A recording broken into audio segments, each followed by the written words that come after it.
Chapter 10.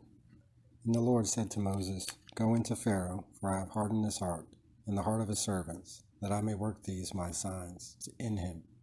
And thou mayest tell in the ears of thy sons and of thy grandsons how often I have plagued the Egyptians, and wrought my signs amongst them, and you may know that I am the Lord. Therefore Moses and Aaron went into Pharaoh, and said to him, Thus saith the Lord God of the Hebrews, How long refusest thou to submit to me? Let my people go to sacrifice to me. But if thou resist, and wilt not let them go, behold, I will bring in tomorrow the locust into thy coasts, to cover the face of the earth, that nothing thereof may appear, but that which the hail hath left may be eaten, for they shall feed upon all the trees that spring in the fields. And they shall fill thy houses, and the houses of thy servants, and of all the Egyptians, such a number as thy fathers have not seen, nor thy grandfathers, from the time they were first upon the earth, until this present day. And he turned himself away, and went forth from Pharaoh.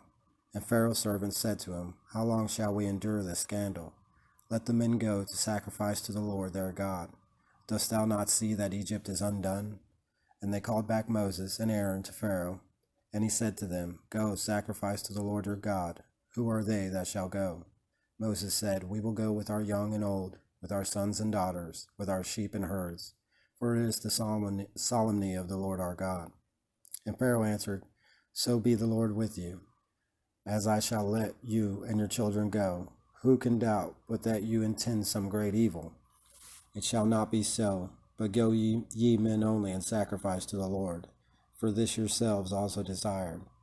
And immediately they were cast out from Pharaoh's presence. And the Lord said to Moses, Stretch forth thy hand upon the land of Egypt unto the locust, that it come upon it, and devour every herb that is left after the hail. And Moses stretched forth his rod upon the land of Egypt, and the Lord brought a burning wind all that day and all night.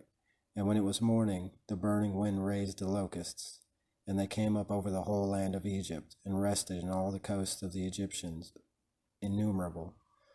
The like had not been before that time, nor shall be hereafter. And they covered the whole face of the earth, wasting all things.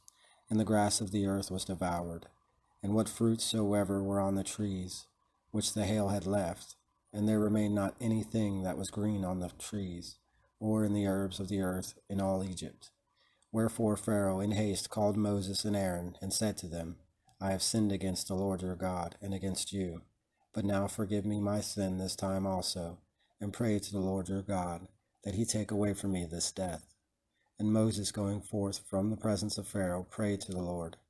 And he made a very strong wind to blow from the west, and it took the locusts and cast them into the Red Sea. There remained not so much as one in all the coasts of Egypt. And the Lord hardened Pharaoh's heart, neither did he let the children of Israel go. And the Lord said to Moses, Stretch forth out thy hand towards heaven, and may there be darkness upon the land of Egypt, so thick that it may be felt. And Moses stretched forth his hand towards heaven, and there came horrible darkness in all the land of Egypt for 3 days. No man saw his brother, nor moved himself out of the place where he was, but wheresoever the children of Israel dwelt, there was light. And Pharaoh called Moses and Aaron, and said to them, Go, sacrifice to the Lord. Let your sheep only, and your herds remain. Let your children go with you. Moses said, Thou shalt give us also sacrifices and burnt offerings to the Lord our God. All the flock shall go with us. There shall not a hoof remain of them, for they are necessary for the service of the Lord our God, especially as we know not what must be offered till we come to the very place. And the Lord hardened Pharaoh's heart, and he would not let them go. And Pharaoh said to Moses, Get thee from me, and beware, thou see not my face any more. In what day soever thou shalt come in my sight, thou shalt die. Moses answered, So shall it be as thou hast spoken. I will not see thy face any more.